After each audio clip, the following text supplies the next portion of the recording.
Terima kasih. Terima kasih Kepala Staf Kepresidenan Bapak Muhammad Kodari yang telah mengundang kami secara langsung. Tentu saya sangat mengapresiasi apa yang dijalankan oleh Bapak KSP dan jajarannya bersama Badan Komunikasi Presidenan untuk menghadirkan forum yang menjadi platform yang baik untuk bisa saling membagikan informasi termasuk kebijakan, sekaligus kita bisa mendapatkan feedback dari lapangan tentunya melalui teman-teman media, jurnalis yang saya banggakan.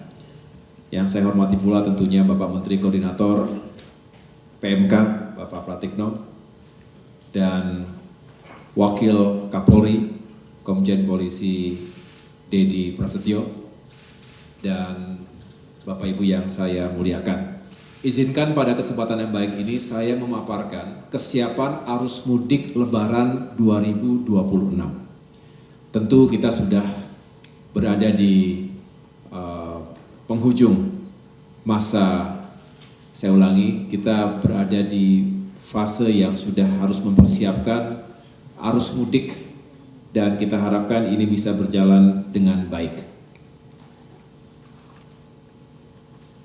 Ada 3 agenda yang ingin saya sampaikan. Yang pertama, tren mudik Lebaran 2026, kemudian kesiapan infrastruktur termasuk sistem transportasi yang tengah dipersiapkan, dan terakhir terkait dengan kebijakan serta insentif kebijakan Lebaran. Pertama, terkait dengan tren mudik Lebaran. Berdasarkan survei yang dilakukan oleh Kementerian Perhubungan, diperkirakan ada 143,9 juta perjalanan atau masyarakat yang melakukan mudik Lebaran. Bisa dilihat, ditinjau dari tujuan, maka yang paling banyak akan mudik ke arah Jawa Tengah dan Jawa Timur. Lalu diikuti Jawa Barat, Yogyakarta, dan Sulawesi Selatan. Nanti Pak Menko PMK tentu akan menyampaikan secara lebih detail tentang kebijakan terkait dengan mengurai kemacetan. Tapi paling tidak melalui slide ini, izinkan saya menyampaikan bahwa sesuai dengan yang telah disimulasikan oleh Kementerian Perhubungan dihadapkan pada statistik Lebaran-Lebaran sebelumnya, diperkirakan puncak arus mudik itu akan jatuh di tanggal 14 dan 15 Maret. Kemudian puncak mudik kedua di tanggal 18 dan 19 Maret. Lalu untuk arus baliknya, puncaknya diperkirakan akan jatuh pada tanggal 24-25 Maret.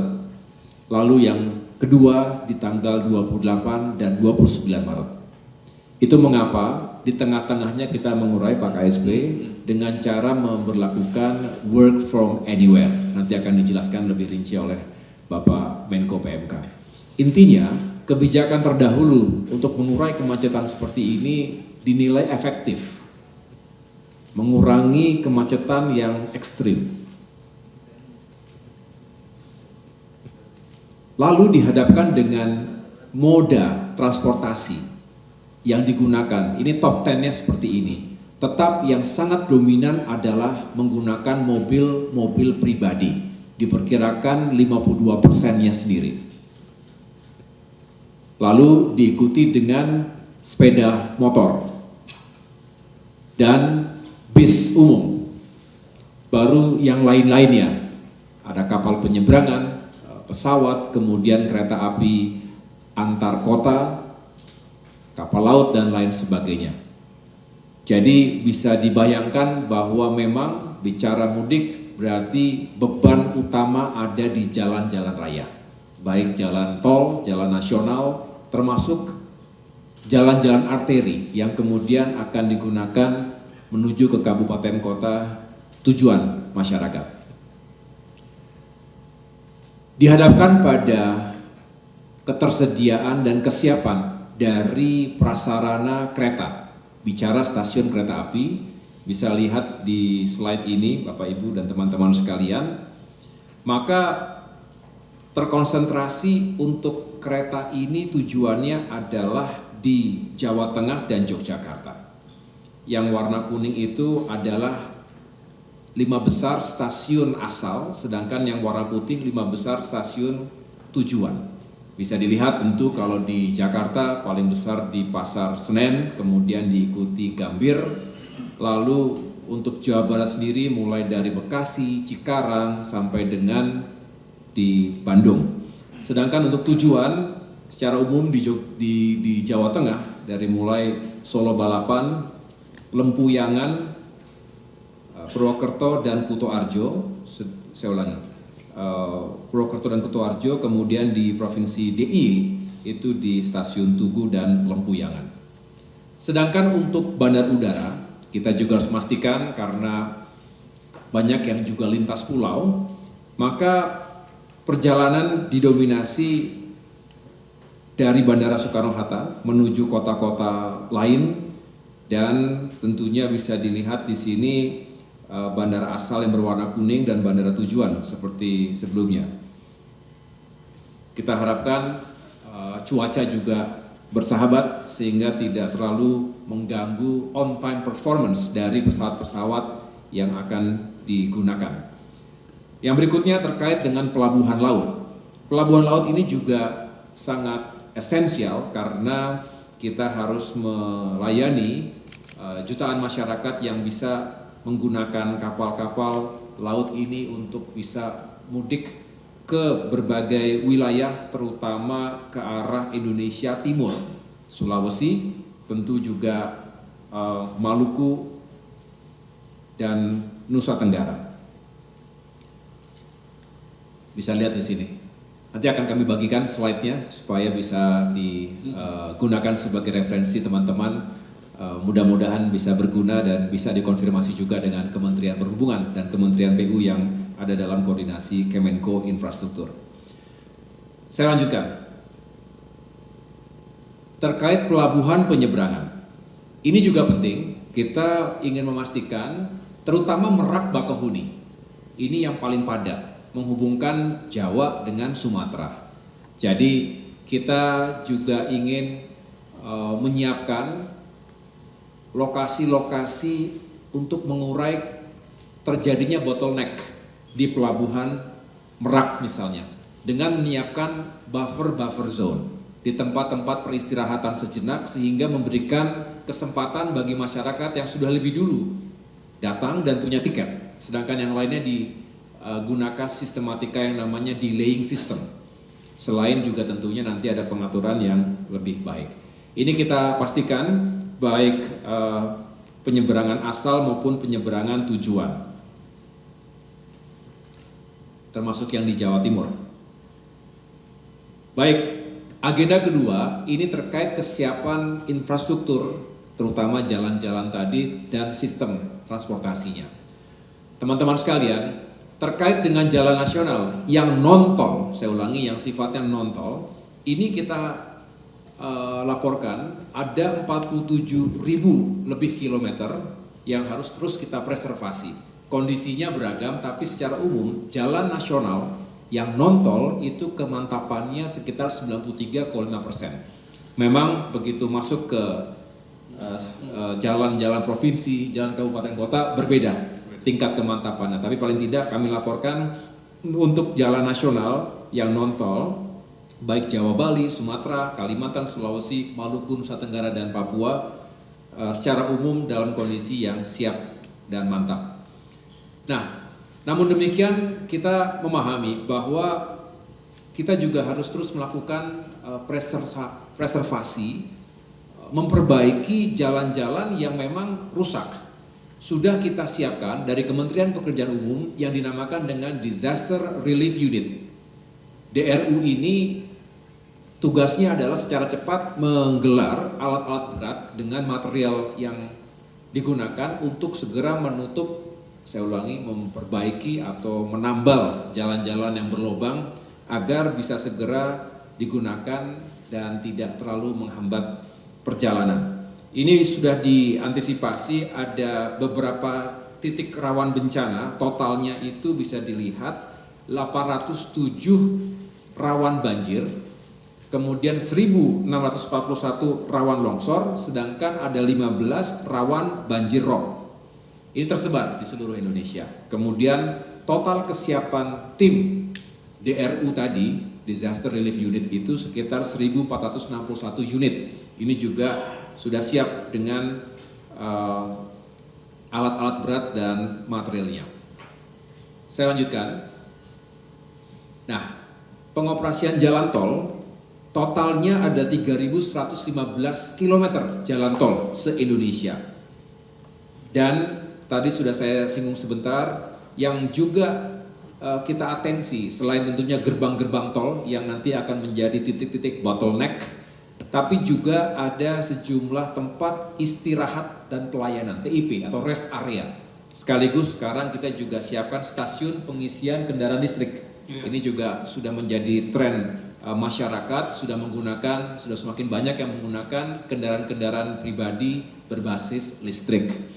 Nah, ini yang kita siapkan 76 ruas jalan tol yang beroperasi bersama dengan fasilitas pendukungnya. Kalau dilihat ada TIP A, B, dan C. A itu artinya punya kategori yang ada stasiun BBM ya, pom bensinnya. Kemudian tipe B tidak ada. Sedangkan yang C itu sifatnya cuma modular dan itu hanya sifat sementara digunakan pada saat lebaran. Ini baru kami dapatkan karena kebetulan tadi Pak KSP menanyakan kepada kami di ruang holding, yang biasanya juga ingin diketahui oleh masyarakat adalah terkait dengan tol fungsional. Tol fungsional ini juga sangat dinantikan, artinya secara umum ini belum benar-benar resmi beroperasi, karena memang mungkin sedikit lagi finishing, lagi ada tahapan terakhir yang harus dituntaskan. Tapi secara darurat atau secara khusus bisa difungsikan hanya selama masa mudik dan arus balik lebaran. Ada 3 ruas di Sumatera, kemudian 6 ruas di Jawa, dan 1 ruas di Kalimantan, sehingga totalnya ada 10 ruas jalan tol fungsional yang disiapkan periode libur lebaran Idul Fitri oleh Kementerian Pekerjaan Umum. Nanti bisa dilihat di sini secara cepat saja. Tadi kalau Pak KSP tanya bagaimana Sumatera, contohnya ada tol Indralaya dengan Prabu Mulih. Nah itu yang dinantikan oleh Pak KSP. Tapi yang lainnya ada tol Sigli Banda Aceh, kemudian tol Kuala Tanjung Tebing Tinggi dan Parapat, termasuk Indrapura Kuala Tanjung. Sedangkan di Jawa ada 6 ruas, totalnya 148 km. Ini Jakarta Cikampek 2 Selatan, Kutanegara Sadang, tol Cibitung Cilincing, Taruma Jaya Cilincing, dan lain sebagainya. Saya tidak akan jelaskan secara detail, nanti bisa dilihat di data yang kami miliki. Saya lanjutkan. Untuk kesiapan sarana dan prasarana, kita kategorikan paling sederhana dengan transportasi darat, laut, dan transportasi penyeberangan. Bisa dilihat di sini Bapak Ibu sekalian, kita menyiapkan 31.000 lebih bis dengan kapasitas tempat duduk 1,2 juta. Dan prasarana yang disiapkan ada 115 terminal tipe A dan 62 terminal tipe B. Sedangkan untuk transportasi laut kita siapkan 829 unit kapal dengan kapasitas 3,26 juta penumpang, dan prasarana pelabuhan yang juga disiapkan adalah 636 pelabuhan.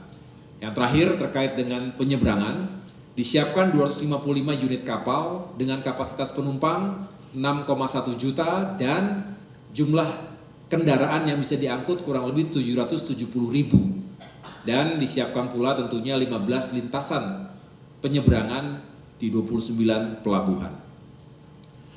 Nah, begitu kita masuk ke penerbangan dan kereta, kami juga izin melaporkan di sini, mudah-mudahan sekali lagi tidak terlalu terdampak cuaca, dan kita harapkan 7,8 juta penumpang bisa menjadi target yang bisa kita selayani dengan baik, 378 unit pesawat dan 257 bandar udara di seluruh Indonesia.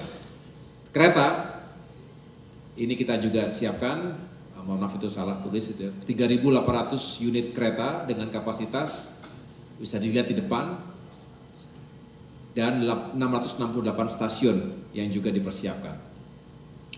Bagian terakhir, saya ingin menyampaikan kebijakan dan insentif mudik lebaran. Ini juga tentunya sangat baik jika teman-teman jurnalis bisa menyampaikan, mengamplifikasi ini kepada masyarakat. Diskon, ini tentunya dinantikan, berapapun diskon itu. Yang jelas untuk angkutan laut 30%, sebesar 30% diskonnya kelas ekonomi di seluruh trayek kapal PSO Pelni. Ini berlaku selama 26 hari, 11 Maret hingga 5 April 2026 ini. Targetnya 445.534 penumpang.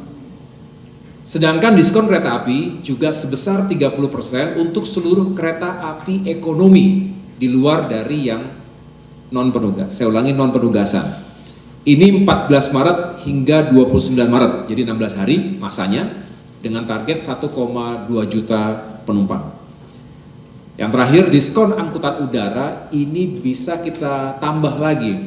Kalau lebaran sebelumnya itu 13-14% Pak KSP, tahun ini bisa kita tambah lagi diskonnya 17 hingga 18%. Ini ada beberapa elemen yang juga menjadi faktor pengurang, sehingga harga tiket pesawat domestik kelas ekonomi mudah-mudahan lebih terjangkau bagi masyarakat. Ini berlaku kurang lebih 16 hari juga, dari 14 Maret hingga 29 Maret, untuk pembelian tiket mulai tanggal 10 Februari. Sebelumnya juga sudah disosialisasikan kepada masyarakat, tapi bagus kalau kita bisa perkuat lagi melalui forum ini. Targetnya 3,3 juta penumpang. Sedangkan diskon tarif angkutan penyeberangan, ini 14 pelabuhan penyeberangan ASDP menerapkan 100% diskon jasa ke pelabuhan, atau setara jika agregat, jika di tarif terpadunya kurang lebih 21,9% untuk masa tanggal 12 hingga 31 Maret. Ini bisa dilihat tentu sekali lagi Merak Bakahuni, Ketapang Gilimanuk, Kayangan Poto Tanto, dan lain sebagainya. Mudah-mudahan ini juga memberikan keringan bagi masyarakat. Bapak Ibu dan teman-teman sekalian, untuk tarif pada ruas jalan tol selama masa lebaran, ini juga diberikan diskon 30% di 25 ruas jalan tol. Periodenya bisa dilihat 15 hingga 16, serta 26 hingga 27. Ini lagi-lagi dengan semangat kita mengurai kemacetan, diberikan diskon di tanggal-tanggal tersebut sehingga kita bisa mengurai kemacetan sehingga tidak semua tertumpuk pada puncak-puncaknya tadi. Bisa dilihat di slide ini. Nah, sebelum tentunya kami menyerahkan kembali kepada Bapak KSP, kebijakan mengurai kepadatan arus mudik ini tentunya benar-benar merupakan sebuah sinergi dan koordinasi lintas sektor, terutama terima kasih juga kepada jajaran Polri, terutama Kakor Lantas Polri, yang setiap saat bersama-sama kami dengan Kementerian Perhubungan untuk memastikan agar pembatasan operasional angkutan barang ini juga bisa menjadi solusi yang efektif. Angkutan barang terutama dengan 3 sumbu atau lebih, kemudian kereta tempelan atau kereta gandengan. Kemudian angkutan barang yang digunakan untuk mengangkut hasil galian, baik tanah, pasir, batu, dan hasil tambang, serta bahan bangunan seperti besi, semen, dan kayu. Ini juga kita batasi operasinya. Dan angkutan yang dikecualikan karena ini esensial, yaitu BBM, BBG, hewan ternak, pupuk, bantuan korban bencana alam, dan barang-barang pokok, karena ini tidak bisa ditunda.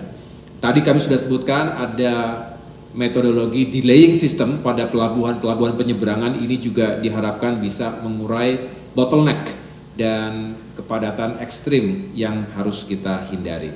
Demikian yang dapat saya sampaikan. Sekali lagi terima kasih atas kesempatannya. Saya mengucapkan selamat berkumpul dengan keluarga. Mari utamakan keselamatan dan kenyamanan, bukan hanya untuk diri sendiri tapi juga untuk masyarakat lainnya. Terima kasih. Wassalamualaikum warahmatullahi wabarakatuh. Terima kasih atas sampaiannya. Jelajahi cara baru mendapatkan informasi. Download Metro TV Extend sekarang.